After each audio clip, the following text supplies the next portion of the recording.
Good afternoon, everyone, and welcome back to the Blind Press YouTube channel and our Saturday Star Trek stream. Skep Talk and I are here today. Hammer, unfortunately, is ill. And unfortunately, we haven't heard from Polydub, but he will most likely wander in at some point, as he usually does. We certainly hope he does. We certainly hope, yes. And we're here to talk about what we thought was a two-parter. And but turned what out ended to up be being a three-parter.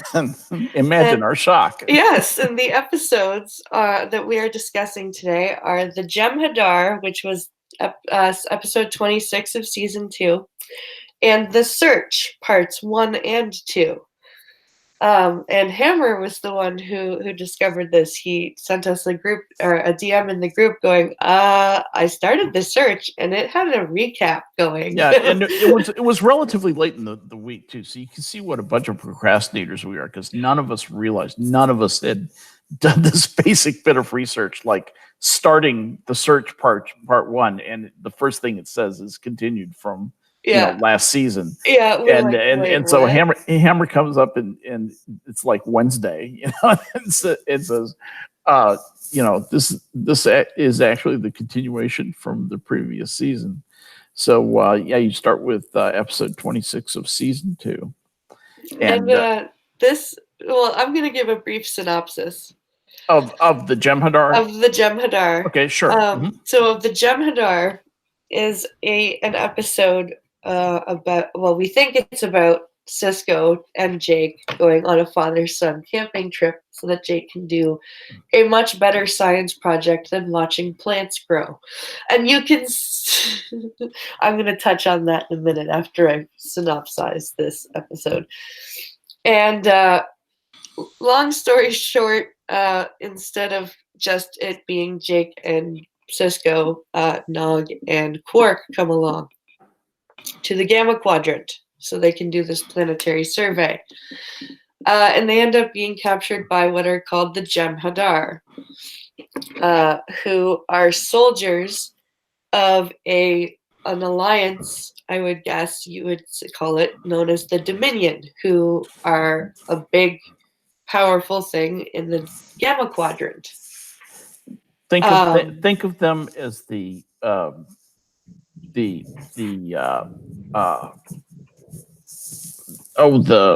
Japanese warriors. What is the Japanese warrior class? The servants of the shogun, the samurai. The samurai already dead. In fact, that's even in their code. When you look up the code of the Jem'hadar, they say that we are already dead, we are victorious and already being dead, or it says, as of this moment, we are all dead. We go into battle to reclaim our lives. This we do gladly, for we are Jem'hadar. Remember, victory is life. Okay, anyway, I just wanted to get that out there, that they were basically, kind of like Japanese cult warriors. Yeah. And then, so the episode is basically about them escaping from the Jem'hadar, getting back to the station. And the reason it kind of follows up into the search is because the Federation decides we need to go speak to the so-called founders of this Dominion. And we need to tell them that to please leave us alone, pretty much, is basically what their initial idea is. Please just let us use the wormhole. We're not trying to encroach on your territory. And that's what the search is about Sisko and company trying to find the founders. That's a mouthful. And we also have a bit of a subplot in the search with Odo finding his species, which turns out to be hugely important. Yes. So that's just a basic synopsis of the 3 episodes. So starting with the Jem'hadar, before we started the stream, Skep said that he was getting in touch with his Ferengi hatred Oh and my God. and so let's hear a bit about Skeptok's Ferengi hatred. All right. So, okay. It started, the episode called the Jem'hadar, which is episode 26 in season 2 of DS9, starts off, innocently enough. You have this like little typical DS9 start scenes, little scene in Quark's bar, Morn staring mournfully into his drink, and Quark being, Quark. typically Quark and insincere, I'm your bartender, I'm your friend. No, I'm not. Or just walks by him, losing interest the minute he has somebody better to talk to. And so anyway, the it, how Nog manages to finagle his way onto this trip absolutely blew my mind, and I thought was awful. And you don't even see it. Yes, you don't. All of a sudden, it's Jake just announces that's the way it is. He's coming. And you can feel for Ben. Like, for the first 2 seasons, there are some moments where you're like, oh, that sucks. But you're mostly like, fuck you, Cisco. Right. Yes. I actually felt some sympathy for him here. This scene, you're like, oh, damn. Like, ow, you little shit of a kid. What the fuck? Your dad's commander of the space station. He doesn't have all the time in the world. And he's booking like 3 or 4 days off to take you to the Gamma Quadrant, not only to help you with your school, but to spend time with you. Right. Which is something that you both agreed needs to happen more. Right. And then you decide you're going to bring Nog along because, he's going to fail his classes. Well, and in turn, Quark comes along. Yeah. But you feel like, real quick, you feel bad for Ben because you see the struggle. You see the struggle of, I want to spend time with my kid, but holy crap, look what a good, kind-hearted boy I raised because he wants to help his friend stay in school. Yeah, I think I gave him less credit maybe than that. I think what I saw was he looked at his kid saying, boy, what an innocent kid that is. These people are assholes. I just want to spend some time with my kid. And, it's nice that he wants this, but he doesn't see that these people are just, Quark and Nog are just not, they're just not good people. And they want to take advantage of people. We all know Quark wanted to come along so he could get his revenue merchandise on the fucking station monitors. On the station monitors. That he's going to lobby for that the whole time. Yeah. And that he was going to, work every situation to his financial advantage. But the thing that just made me crazy was that the logical thing in that was for Cisco to say, no, they're not coming. And that would basically have ended the plot of the show right there. Because ultimately they ended up later on in the plot, they both end up being pretty important to advancing the plot in different ways. It would have been a very different show without them. I don't think you could have done this show, without them along. I would have tried to find a more graceful way of getting them aboard the shuttlecraft. And I can think of a lot of ways of doing that. Another pet peeve of mine about this is, let's do a planetary survey Okay, father and son are going to do a planetary survey. A planetary survey, the two of you. In 4 days. Right, in 4 days. How are you going to do it? Well, we're going to take a little water from a creek. Oh, yeah, sure. That's a good way to get a picture of the planet. For sure, for sure. You'll be able to practically map out the climate that way. And sample some air with the tricorder. Sure, of course. What utter nonsense that is. So I think all of that probably could have and should have been rewritten. I think that was too big an ask, too big a suspension of disbelief to ask from an already tired bunch of fans, who are, of course, any big ask for me with a Ferengi is a big ask. Any ask is a big ask. I just don't like the Ferengi. I don't like them. I don't like their attitude. And Quark is probably the least offensive of the Ferengi, and I don't even like him. So there you go. What did you think about the line he gave Sisko when he's like, but humans used to be worse than Ferengi because you had slavery, you had concentration camps. I wrote that down. That pissed me off so much. I actually stopped the thing and had to walk around the room. I was so pissed off because here's the thing about people who say, well, because what that is, what that might as well have been is, here's why white men are evil, because white men did that. Okay. Yeah. Well, here's the thing about white men. White men did some awful things, all right, especially in the context of today, but even in the context of that time, those were evil things. What Attila the Hun did was an awful thing. And what the Zulu tribes did were awful things too. I mean, if you read about the massacres, so there's massacres among all the ethnic groups. There's plenty of blood and guilt to go around throughout history. The thing of it is that there's never any credit given to the people who brought culture and science and so forth, mankind, up to the level of civilization that they're up to. Okay.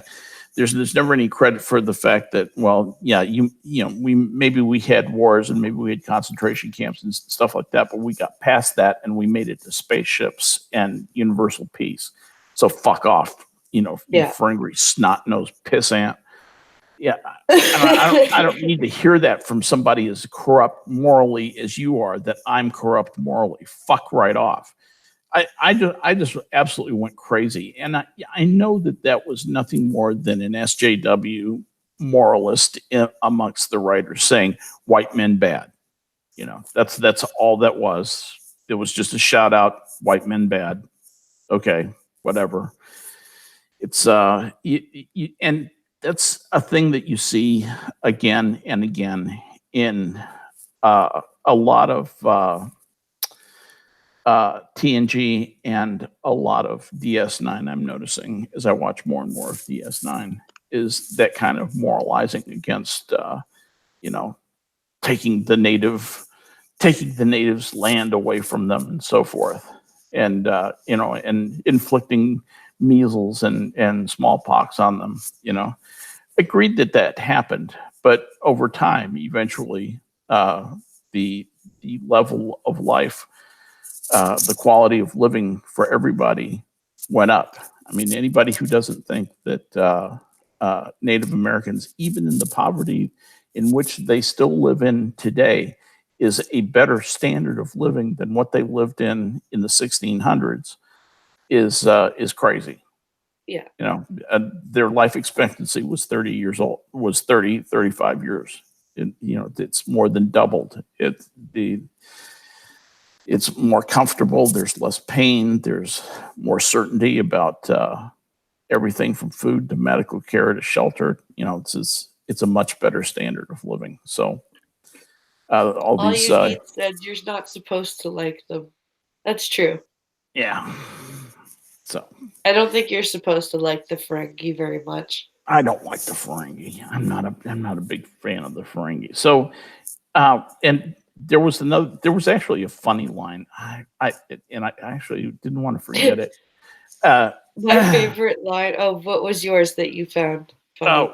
Well, I was just going to say, um, we're not seeing anything, but the Dominion could have cloaking technology. Okay, we'll keep our eyes open. Well, what? I don't think you understood what I just said. My one of my favorite lines in the Jem'hadar episode was, Quark, oh sure, Quark, shut up. Quark, stand watch. Quark, pick a lock. Right? Exactly. Yeah, that was. Cisco's like, we don't have time. Or when Cisco's trying to help get the collar off the chick, Yeah, and she's like, doesn't he realize he's wasting time? And Cisco's like, oh, I don't know. He's, we need to know what's going on about with what these people want. And if right. it's one thing I know about Quark, and then the Jem'hadar walks over. Shut up. He's like, it's that he's very hard to ignore. One thing I did enjoy about the 3 episodes, and I really liked the reveal. I guess we're, spoiler alert. This is going to reveal the the the whole key to the deal here. The founders, okay, are the people of Odo. They're Odo's origin story, where he comes from. Those turn out to be the founders. Yes.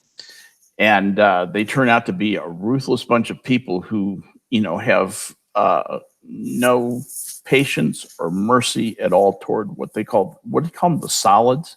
Yeah. And they just, consider them to be up to merit about as much consideration as a cow, as we consider a cow. Pretty much, yeah. So they'll kill them at a drop of a hat, and they will brook no threat to their security at all from them. They will tolerate no threat to their security at all from them. But it's a very interesting thing, and I think I'm probably one of the only people on Earth who likes the character of Odo, and I like him a lot. I love Odo. You do? I do. I didn't know you shared my affliction. Odo is awesome. I love Odo. Odo is great. Oh, that's interesting. I've talked to so many people, and they say, I like so many people, but I hate Odo. And I just go, man, I think Odo is a very, very interesting character. He's a nonconformist. He's an iconoclast. He has to pour himself into a bucket every day. He's just an interesting life form with interesting capabilities and just a superb personality to go with it. Absolutely.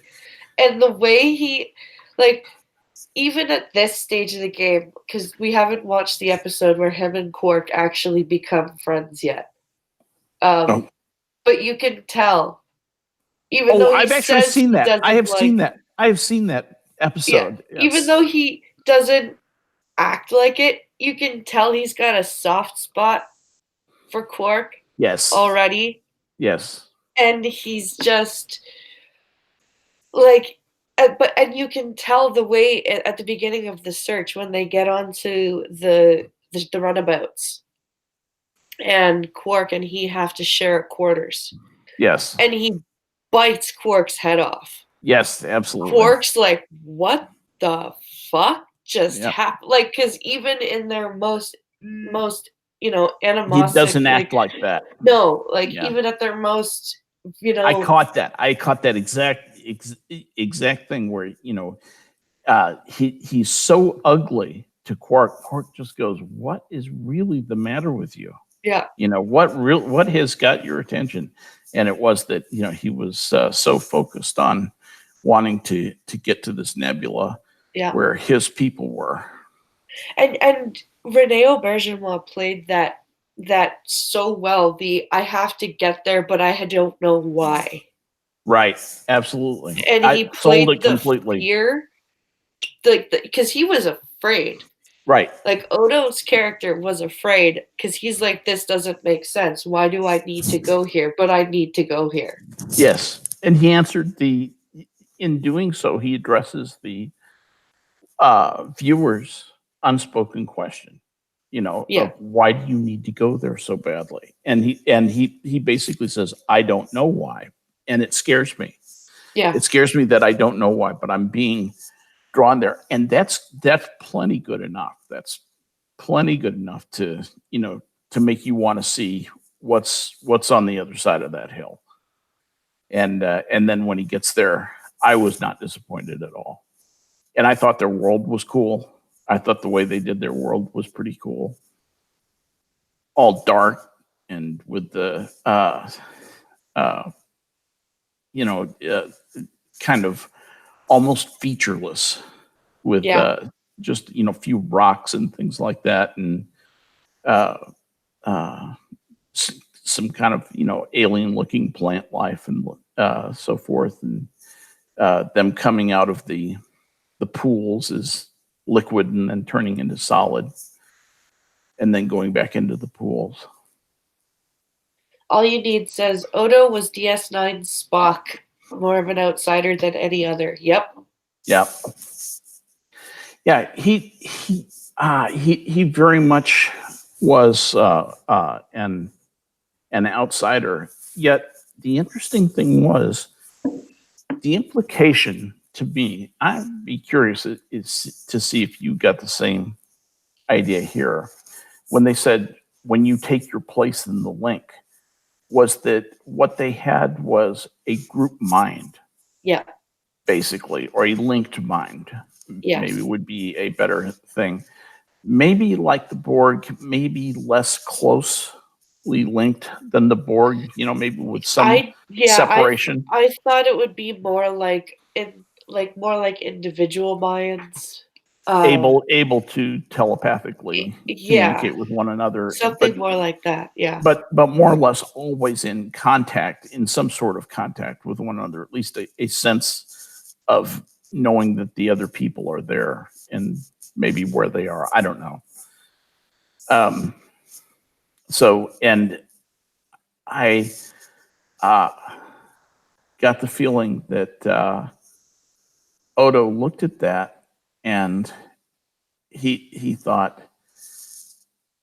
that's a group of people that is a life form that is concerned only about itself. And and it will subjugate everything. It will enslave anything to its purpose of, ensuring its own security to the point where that's all it has.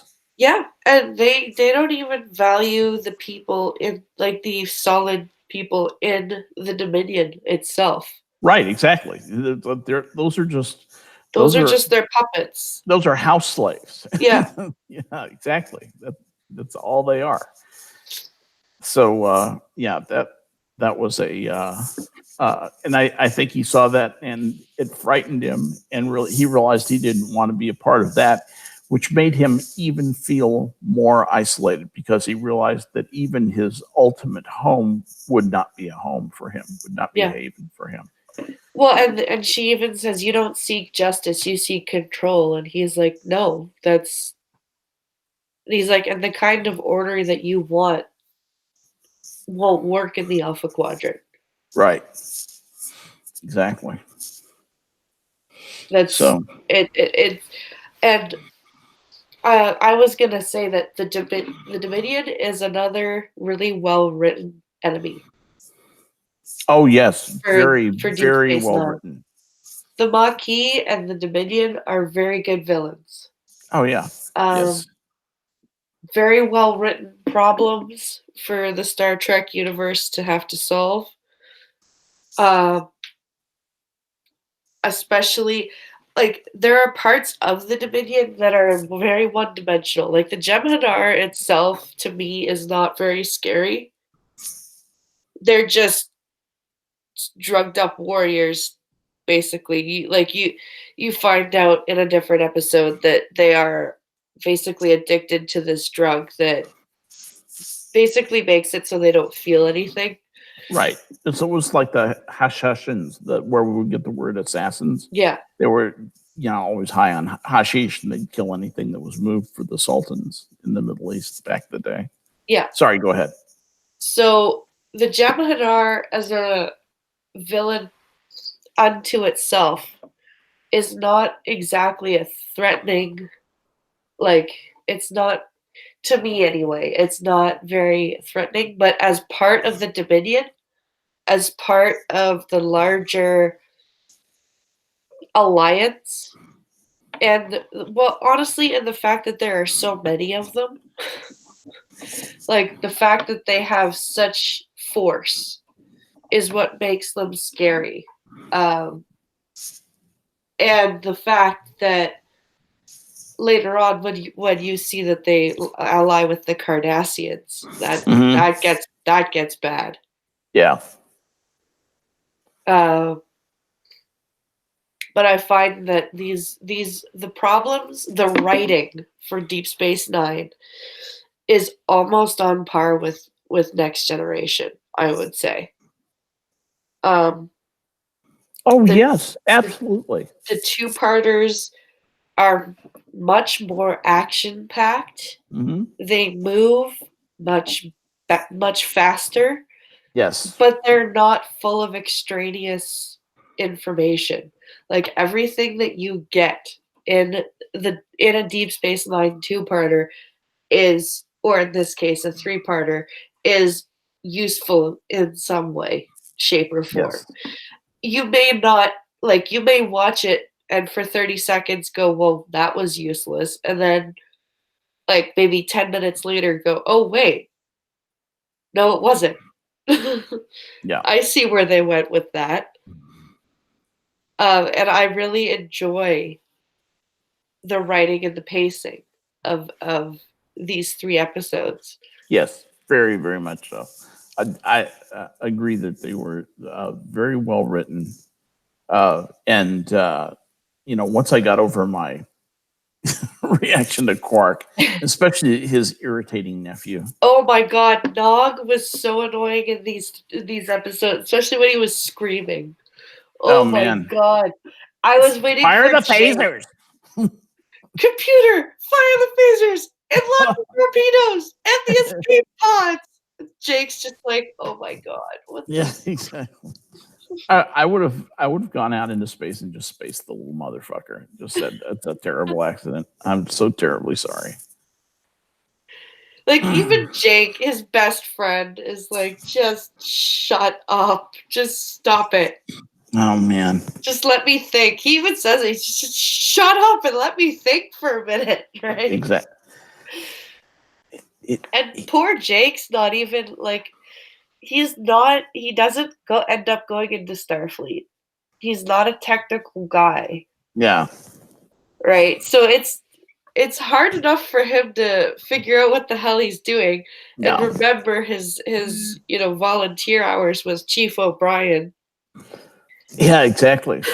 He's got Nog shrieking in his ears. Like, let's see. Which one disengages the autopilot? Which one's the autopilot relay? I think it's this round one.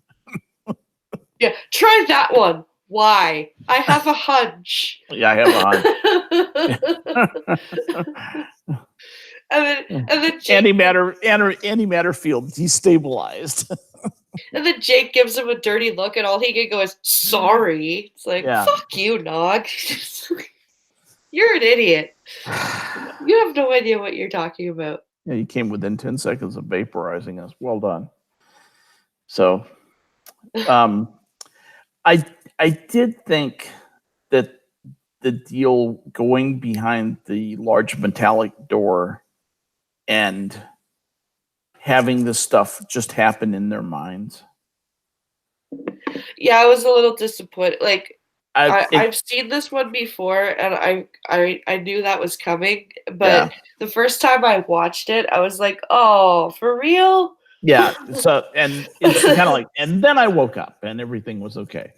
And I hate that device. That device was okay for Ambrose Bierce and Edgar Allan Poe to use, but Yeah. anybody after the year 1900, no, you're not allowed to use. And then I woke up. You just aren't. It's not permitted. It's not allowed anymore. And so that was the one big disappointment in all of this that I had was that. But there was one other thing. What Doug was it? Dog says Nog, the gay Wesley. The gay Wesley. I also thought the kiss the Negus moment. I thought Quark was pretty funny when he had to kiss the scepter, the Negus scepter.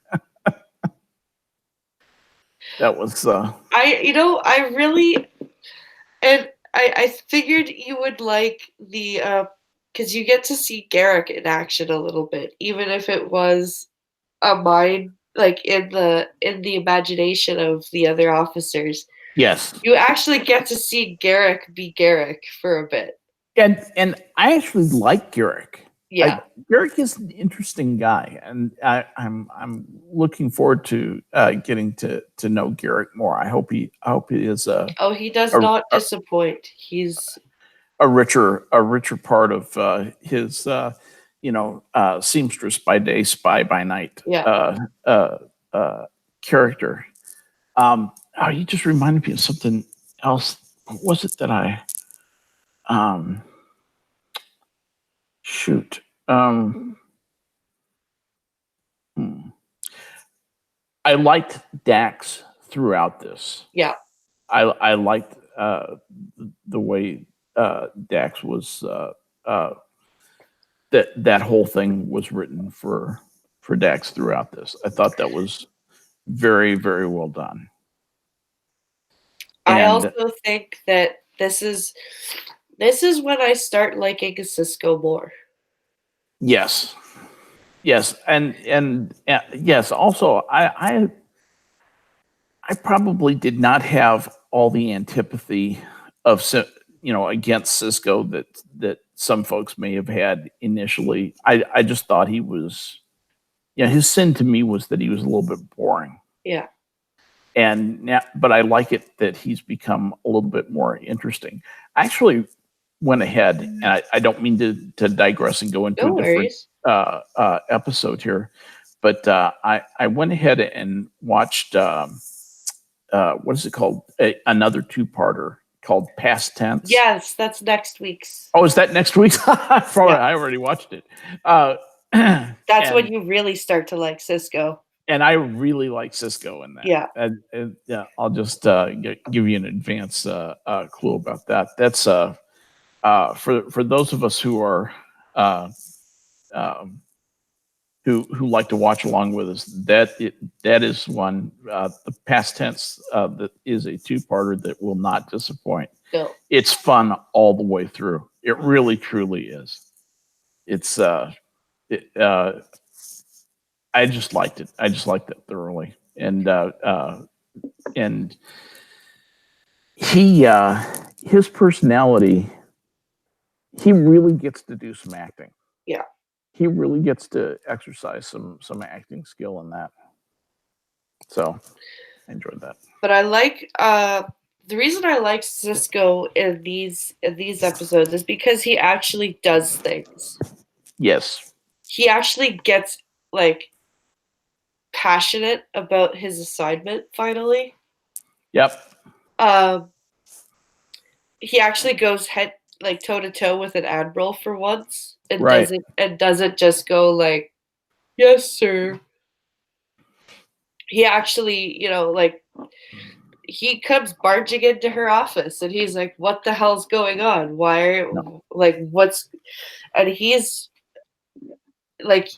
it's actual righteous anger. Yes. And he brings it off very well. He does. And speaking of people being given good dialogue and not doing it well, Major Kira once again disappointed all the way through. scene after scene after scene, the robotic Kira, Yep. you know, just uh, just stands there and speaks her lines. Exactly. Who No does that emotion. Yeah, no emotion, no, just almost distracted. Uh, Yeah. irritating, irritating. The one real acting fly in the ointment in this one is her, and it always seems to be her. And I'm not picking on the girl. There's lots of great female, strong characters in there. She's just not one of them. I don't think she's a good actress. No, like Actor, whatever they call even when they're on the Defiant, uh, Right. and she's or not the Defiant when they're on the On the runabouts run when and they're runabout. and they're Right. about and she's like, the security or the shields are down. She doesn't even sound panicked. No, She's no. like, the shields are down. Everyone else is like, holy crap! Yeah, she's like reading a grocery list. Yeah, like Cole Beatty, Chief O'Brien, he's Yeah. emoting. Dax is emoting, and And then she's she's like, like, don't forget oh, the cottage cheese. yeah, pretty much. Damn. You know, girl, get involved. Yeah. So yeah. Once again, she didn't like that. And I think it's more noticeable because she was paired in these episodes with such a good actor Sure. in Rene Aubergenois. Yes, and he is awesome. He's an amazing actor, Just and you better bring your A game if you're going to yes, be in scenes with him, because otherwise you are going to be made to look like a piece of shit actor. but but it's not him doing that to her. She's No, doing she that to did it her to all by herself, herself. but it's It makes it more. worse. It just makes it worse. Yeah, it's more obvious Yeah. when she gets paired with him. Yeah. I think if they were gonna write a lot of Ono and Kira scenes, which they do, they probably should have done a bit of a better job casting Kira. Yeah. That's not the right. That's not the right actor for that role. I'm No. sorry, it just is not. No. And Do you know who I realized played the Romulan sub commander? Tyrul? Sub Commander Tyrul? That's Who? Seska. Nuh-uh. Uh-huh. You listen to her voice. It's the same voice. I'm looking that up in Memory Alpha right now. I think it's Seska. Sounds very, very similar to Seska. Let's see. Cast.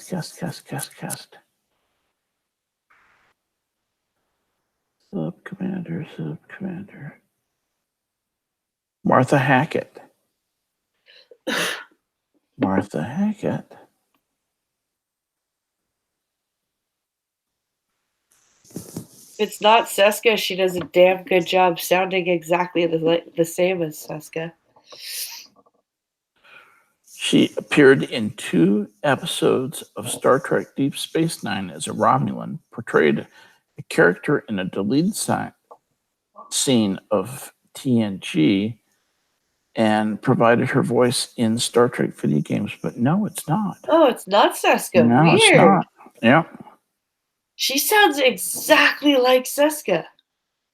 Huh. So who played Seska? I don't know. Here, now I'm curious. Let's go take a look. Now I'm super curious. Siska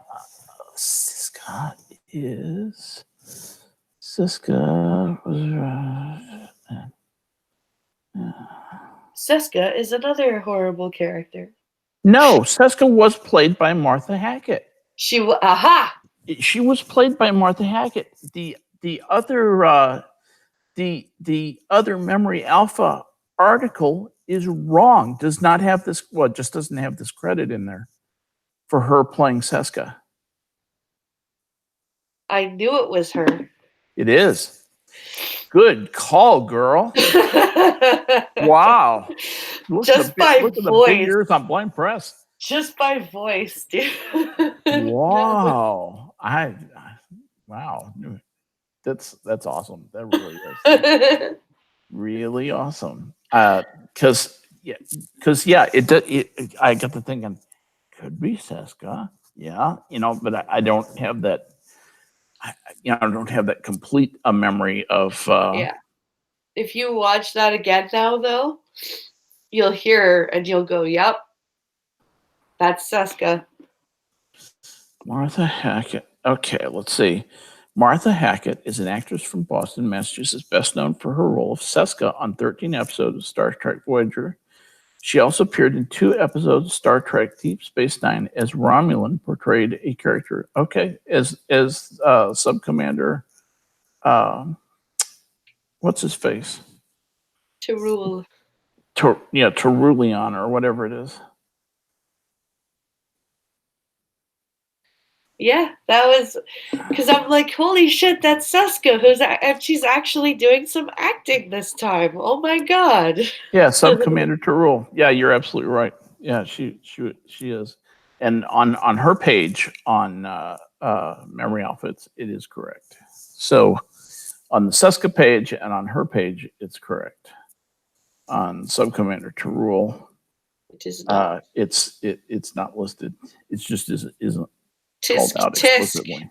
Yeah, that's okay. They do in point of fact, they do a pretty good job. Yeah, they do. You got to realize that it's maintained by a bunch of really people who, we call ourselves nerds.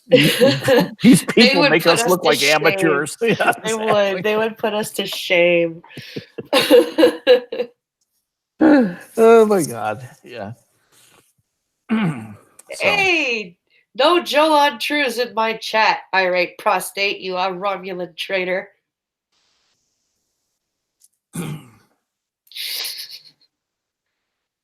He put the Romulans saying in chat, so I had to yell at him. Oh, okay. He said Jolan True, which is what the Romulans say. So yeah, this was I've Rommies forever. Oh shit. Irate. I think we were supposed to have you join us today, but I completely forgot. I'm sorry, dude. Would you to? It's not too late. I can flip him the link.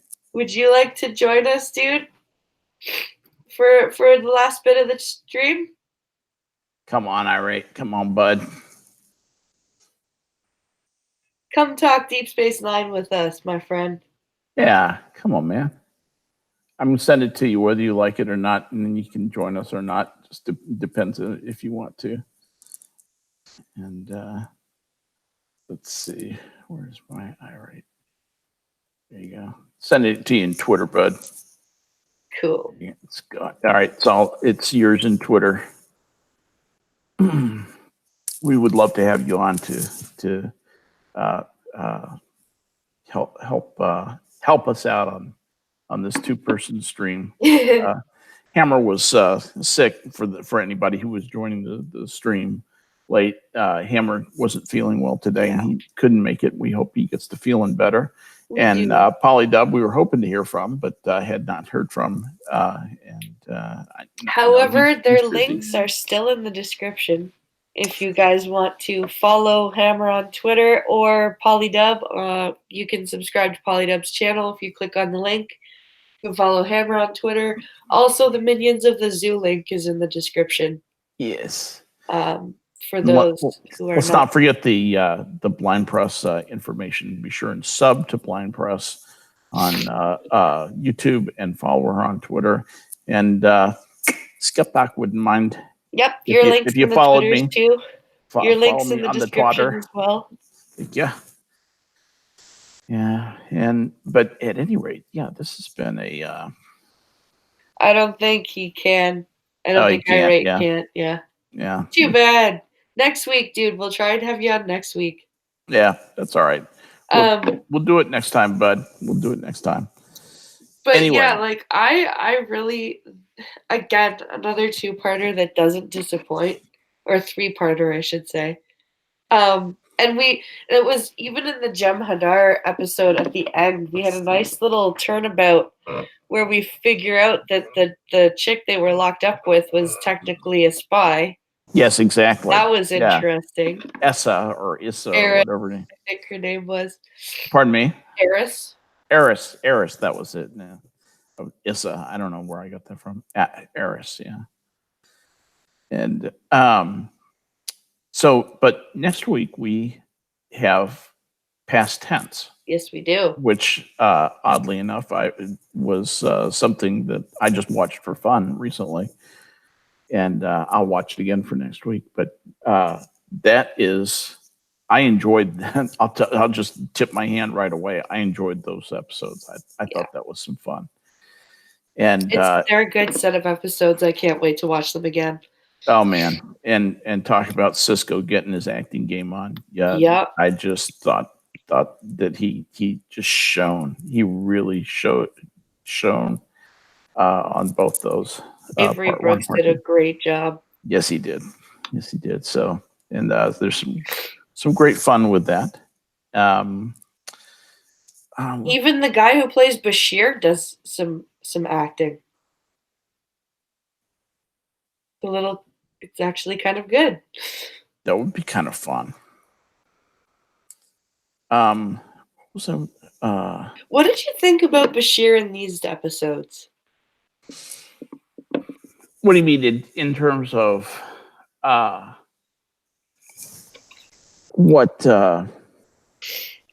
He was actually a bit like, we actually see him a bit more because we didn't really see him. He's not the potted plant that he frequently is, if that's what you mean. Yeah.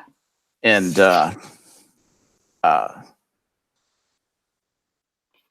we actually have a bit of an argument between him and Cisco on the bridge.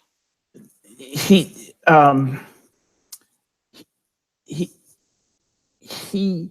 it's interesting because in past tense he has much more of a part in past tense than he has in these that we just saw. Yep. I get to thinking about that. So the arc of at least what we're seeing of his arc of his characters is coming more and more into his own. You made it, buddy. You made it, buddy. Yeah, that's peer pressure and shit, man. All right. I'm telling you, it works. Well, we don't want to drag you kicking and streaming. No, it's fine, man. No, it's good, actually. Yeah. I didn't do my homework and actually rewatch these episodes. It's all good, dude. But when you said Seska, man, it's like I said, yeah, I love that character, and I looked her up, and it was Martha Hackett, and I saw all these other. It was on the Image thing, and she's like played like maybe 6 or 7 different parts in the Star Trek universe. Yep. But post Next Generation, so they did that a lot. There was a guy that was on The Defector. You remember that episode of Next Generation? Yes, I do. He played like 6 people. Yes, he did. Yeah. So the Romulan sub-commander, no. What the hell was his name? Fuck. I can't remember it either. But he was a good actor. He had a great voice. That's the thing. If you have a good voice that you can alter just a little bit, you can play a lot of different, parts in this stuff. And once these guys know you're a known quantity, plus you're signed on to it, it's actually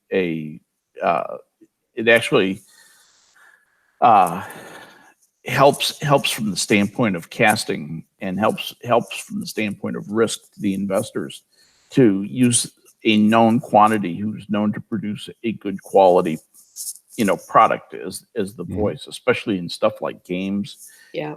And in the cartoons type stuff, voiceover type work.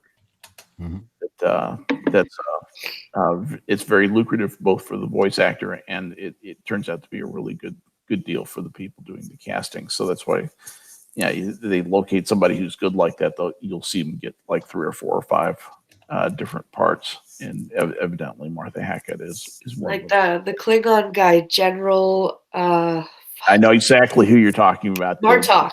Yes. General Martok. He plays a whole bunch of different guys. Yep. Yeah. You know, my favorite was Galron because he looked like Lemmy. Yeah. There was a Vulcan. There was a senior Vulcan guy too who played Martok. 3 or 4 different parts. But not Tony Todd that played Martok, or did Tony Todd played? Tony Todd played the brother. Kern. Yeah, Kern. Kern. Kern was awesome.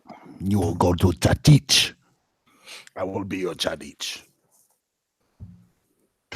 Picard was a great Chadich. I don't care. Absolutely, man. Picard was awesome as a Chadich. You dance with the Klingons, you get their respect. Well, and the way I know this is a DS9 stream, but fuck it, we're tangenting. The scene where they're in the council chambers and everyone and Duras is like, humans have no fighting, or Starfleet has no fighting skills. They don't teach you how to fight in Starfleet.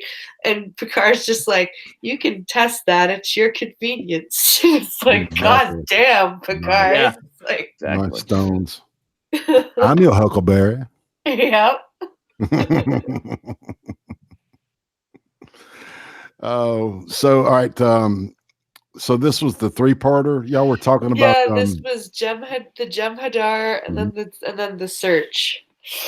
And who's the Taylor spy guy? That's Garak. Garak, yeah, or Garak, yeah. Garak. He was played by the guy that played the killer in the first Dirty Harry movie. Scat. Really? Yeah. Really? Yeah. Yeah. And he did a lot of and most of these actors came from soap operas. So, and he did some soap operas too. But I thought that was interesting. I mean, he's a great character. He's really my favorite character of the whole bunch. Because you really just don't know what he's up to. You really don't. You know, you're just like, is he going to be a good guy this episode, or he's like Ducat? You know, except he's less easy to predict than Ducat, because you can tell what Ducat is going to do depending on who they've paired him up with for the episode. With Garak, you can't tell. You have to basically keep watching, because Garak 1 minute is going to be helping, Bashir, and then the next minute he's going to be sending a transmission to the Central Command in the Cardassia, Right, exactly. It's like, what? You have no idea. He's actually a double agent. Well, not a double agent, but yeah, it's just it's obvious that he's somebody put in the chat, Tinker Tailor Soldier Spy. I thought that was a great reference for him. He's a good character, killer character. He is. Yeah, the actor I was trying to think of was Mark Leonard. He played Romulan. He played a Vulcan. That was Sarek, right? That's Sarek. Yeah, Sarek. He played Sarek. He was the first Romulan ever to appear on Star Trek. Really? Yeah, he played the very first Romulan to show his face on Star Trek. You actually see the helmet of another Romulan first, but the first Romulan face you ever see is the face of Mark Leonard. Right. And he also played a Klingon. In fact, he's the first Klingon Spock's to appear with the ridges on the head. Oh. Wow. I didn't know that. You have to look up. I had to look it up on Memory Alpha, but it is there. So when I saw that first episode, it's like a really good submarine movie. Yeah. With the Romulan, the first time we meet the Romulans, and I love their helmets and shit. And then when I saw it was like, it's Spock's fucking father, but it's like no, it's just the actor playing a different part. Yeah. Yeah. When I was a kid and I saw that, it kind of fucked with me. I was like, Spock's dad is what? Oh my god. Yeah. Give me a Spock's dad's a Romulan. No wonder he's a mess. Yeah. I figured it out finally. Yeah. Romulan plus human equals Vulcan. But you I were know talking. it was all of the mind and everything, but could you imagine actually leaving the Romulans out of a discussion with somebody like the Dominion? Yes, that Oh, was the blonde haired admiral lady with the the Chev. with the gigantic nose. She is just, I mean, that nose, you could plow fields with that nose. You really could. Yeah. She is she just irritates the fuck out of me. What's Well, the episode? I'm sorry. This is from the search when Cisco's like, why the hell are the Romulans not going to the negotiation table with the Dominion? And Admiral Nechev's like, oh, because the Dominion doesn't want them there. And he's like, what? And that was the price of the negotiation, and Yeah. it was an acceptable price. And well, the Romulans are not going to be pleased. Well, too bad. We'd rather piss off the Romulans than piss off the Dominion. Okay. Between a rock and a hard place. Yeah, it's called giving up for not a good reason. And see, that was the other thing, was I wanted to explore why. What is that admiral lady's name? What is her name? Admiral Nechev. Admiral Nechev. Why did she give up so easily? Okay, so she's got Admiral Nechev is famous even in TNG. She's that bitch that shows up in Chain of Command that authorizes the transfer of Captain Jellicoe onto the ship, and she also gives Picard shit for letting Hugh go back to the Borg.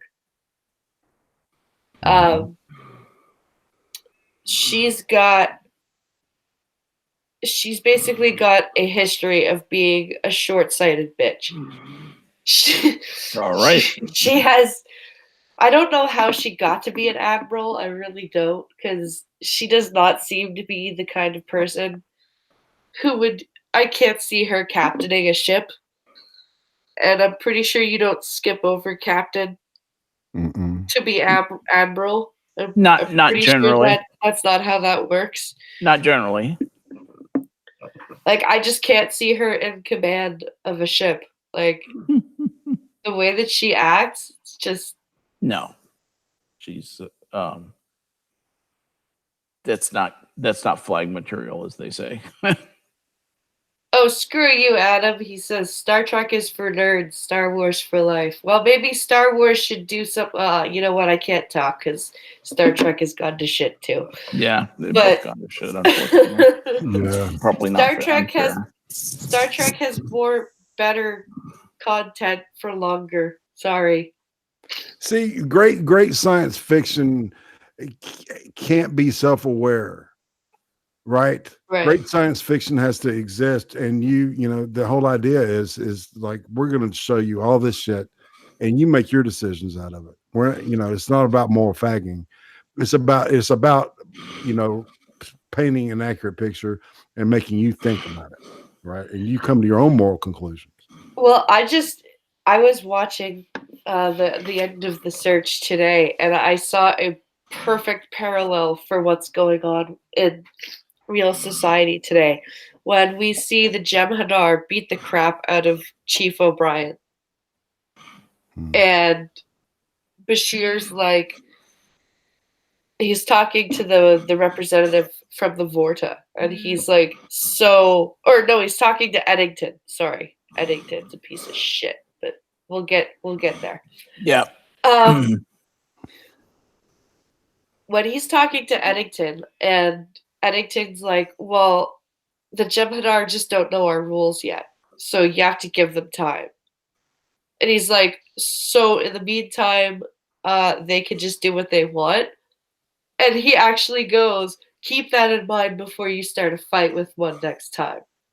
And I'm like, oh, look, it's everywhere in Britain right now. Yeah, it's punch a Nazi. Punch a Nazi. It's like, holy shit, it's Portland, Oregon. Yeah, no kidding. Like, Antifa. What the fuck? Yeah. It was just like, holy crap, even 20 years down the road, you can still find parallels. Yeah, and Jeffrey Combs playing Wei Yun. Yep. Yeah. Wei Yun 8, excuse me. Mm. So anyway, that was the upshot of that. There was something else I wanted to. Was it about not Bashir? Just that I keep waiting for. I really like it when Bashir asserts himself and does something like shoot somebody with a phaser. Yeah.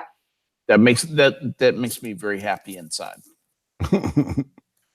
Well, because in the first episode, in the pilot, he's Yes. such a shit-faced little snot. He's like, "Oh, look at me! I'm in the frontier. Ho ho ho!" And Yeah, exactly. Kira's like, "Fuck you!"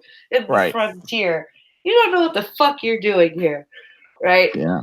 And he's actually, you can see he's actually understanding now that he has to get his hands dirty a little bit. Yes, exactly. And he's not going to have all the conveniences that he's accustomed to back at a top-notch medical school from which he graduated and all that sort of thing. Yeah, I'm going to go down to what is laughingly called the sick bay. Exactly.